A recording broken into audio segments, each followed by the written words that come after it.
Magandang buhay at magandang oras sa lahat ng ating mga katiats. Marami ang nagtanong sa akin, nag-request kung saan makabili ng magagandang dowsing rod at pendulum. Well, the waiting is over dahil narito na sa Bourbon Electronica. Meron na rin silang stocks ng magaganda at imported na mga dowsing at pendulum. Sa mga mahilig sa mga manual, mayroon ding manual locator dito na makapal ang pagka gold plated, talagang magaganda kasi gawa sa ibang bansa. So ito, panoorin natin. Ito'y presentasyon ni Roniel Bourbon, ng ating kaibigan sa Bourbon Electronica. At kung kayo'y gustong mag-inquire, pwede nyo siyang tawagan sa kanyang numero 0975-6675-030. At ngayon, punta na tayo sa kanyang video. So yan mga ka-TH, yung mga available sa atin ngayon ng mga dowsing equipment. Bali marami tayong available dito ng mga pendulums. Tapos may available pa rin tayo na dowsing rod. So papakita ko sa inyo isa-isa yung kanilang mga updated na presyo as of ngayong October 2024. Simulan ko na dito mga ka-TH sa pinakamura natin na pendulum. Ito yung ating mini Titan pendulum. Yan, available na ulit sa atin mga ka-TH. At yung presyo niya ngayon mga ka-TH is 2,900 pesos as of ngayong October 2024. So siya yung pinakamurang pendulum na available sa atin. At yung kakayanan naman niya mga ka-TH is depende po sa gumagamit. Yung kanyang depth, yung kanyang range, o kung ano man yung kaya niya ma-detect, depende po sa gumagamit. At hindi lang naman yung mini Titan pendulum, lahat po ng dowsing equipment mga ka-TH, yung kakayanan po nila is depende po sa kakayanan ng gumagamit o sa skills ng gumagamit. Kasi po itong mga dowsing equipment mga ka-TH, para sa mga hindi po nakakaalam, is ginagamitan po ito ng power of mind. So kaya po kami nag-i-stock ng mga ganito is para po dun sa mga expert o gifted sa pagdadowsing. May mga naghahanap po kasi talaga ng mga ganito. Pero kung beginners pa lang po kayo mga ka-TH at wala pa kayong experience sa paggamit ng mga dowsing equipment tulad ng mga pendulum at ng mga L-rods, magpa-practice po talaga kayo mga ka-TH. Medyo sasanayin nyo po yung inyong sarili sa paggamit. At hindi rin po namin talaga gaanong nare-recommenda to para sa mga beginners. Talagang pang expert lang po mga ka-TH. Pero kung gusto nyo naman mga ka-TH, pwede naman nga lang talagang magpa-practice kayo sa paggamit nito. Hindi katulad ng mga expert na talaga mga ka-TH, yung mga napunta dito sa store namin, talagang napapagalaw nilang mabuti itong mga gantong klase na equipments, lalo na itong mga dowsing rod. Okay.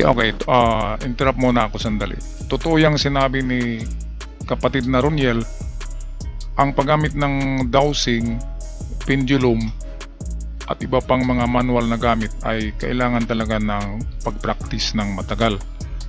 Kailangan obserbahan ang mga galaw nito, kailangan magbaon ng sample target, magbaon ng hindi yung ibinaon mo ngayon tapos i-detect mo kaagad, hindi ganyan. Kasi ang ma-detect niyan ay mga aura. Ang aura ay lalabas yan kapag matagal nang nakabaon ang bagay. Tinatawag yun na mga ionic fumes. Ang mga ganyan, ionic signals, yung galing sa mga kinakalawang o matagal na napagkabaon na mga kayamanan at bagay. Okay, kaya kung mag-practice kayo niyan, magbaon kayo ng matagal. Halimbawa 6 months, pwede na yan. Ibaon nyo lang sa likod ng inyong bahay para hindi manakaw. At doon kayo practice ng practice. Magbaon din kayo ng mga bato na magnetic, mineralized rock ang ibaon nyo. At inyong obserbahan gaano kabilis o kalakas ang pagkilos nitong mga manual na gamit. At ang paggamit niyan, huwag na kayong maniwala sa mga anti-decoy na yan. Hindi ganyan ang paggamit niyan. Nag-study ako niyan sa sa pagturo ng isang foreigner na talagang dowser. Kaya ang ibabala lang daw talaga diyan ay yung ginto na hinahanap mo. Halimbawa 22 carats gold, 24 carats gold bars ang hinahanap mo. Balahan mo ng 24 carats ang inyong dowsing at pendulum. At wag mo nang balahan pa ng kung ano-anong mga dinikdik at pinapowder na mga bato. Kasi kung anong ibala mo dyan, ayun yung hahanapin niya. Kaya wag balahan ng kung ano-ano. Ang ibala nyo, ay yung ginto na kapareho ang carats. Okay? So yan lang para hindi kayo maligaw kasi ang dami-daming nag-ano sa YouTube ngayon na mga kung ano-anong kulang na lang, mga dinikdik na luya, bawang, sili, kamatis. Ang ihalo, ang daming inalo-halo. Hindi ganyan. Ang paggamit talaga niyan, kung pwede lang ay pure gold ang inyong dowsing rod. Pure gold ang inyong pendulum. Yan ang maganda. Magpagawa kayo ng, kung marami kayong ginto, paggawa kayo ng pure gold na dowsing, pure gold na pendulum. Yan ang maganda. At hindi yung, ulitin ko, yung kung ano-anong dinikdik na mga bato na nilalagay sa anti-decoy daw. Walang anti-decoy. Kapag mayroong minerals, mag-detect talaga ang mga gamit. Kasi ang minerals ay precious element yan. Kaya ma-detect talaga yan.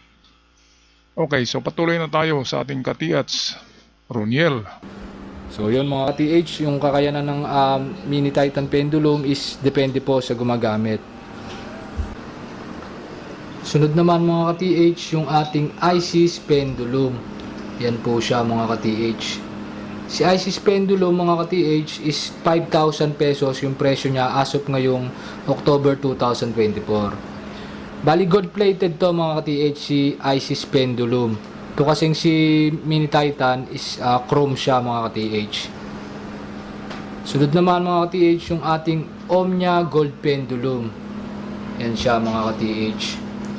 Si Omnia, yung presyo niya ngayon is 5,800 pesos as of ngayong October 2024. Tapos ito mga ka-TH yung ating Titan pendulum.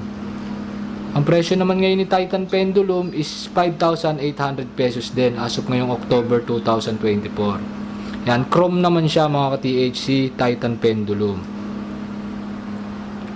Tapos, ito yung mga bestseller natin na mga pendulums dito sa ating store.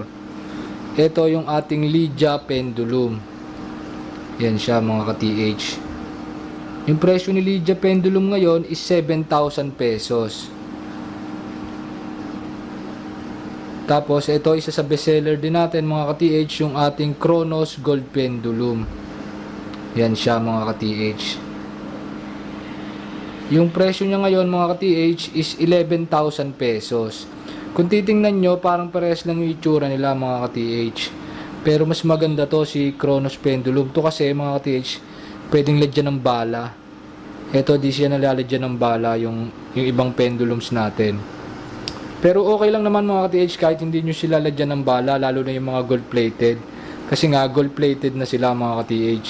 So no need na lagyan ng bala na gold kung gold yung didetikin nyo. Pero ito, si Kronos pendulum nga, halimbawa may iba kayong didetikin, yan, pwede nyo siya lagyan ng bala, na open yan dito. Tapos, ito nga pala mga ka-TH, kaklarify ko lang, gold plated lang po itong mga to mga ka-TH. So yung first layer o yung parang balat niya lang yung may gold plated lang siya mga ka-TH, hindi po yan purong gold.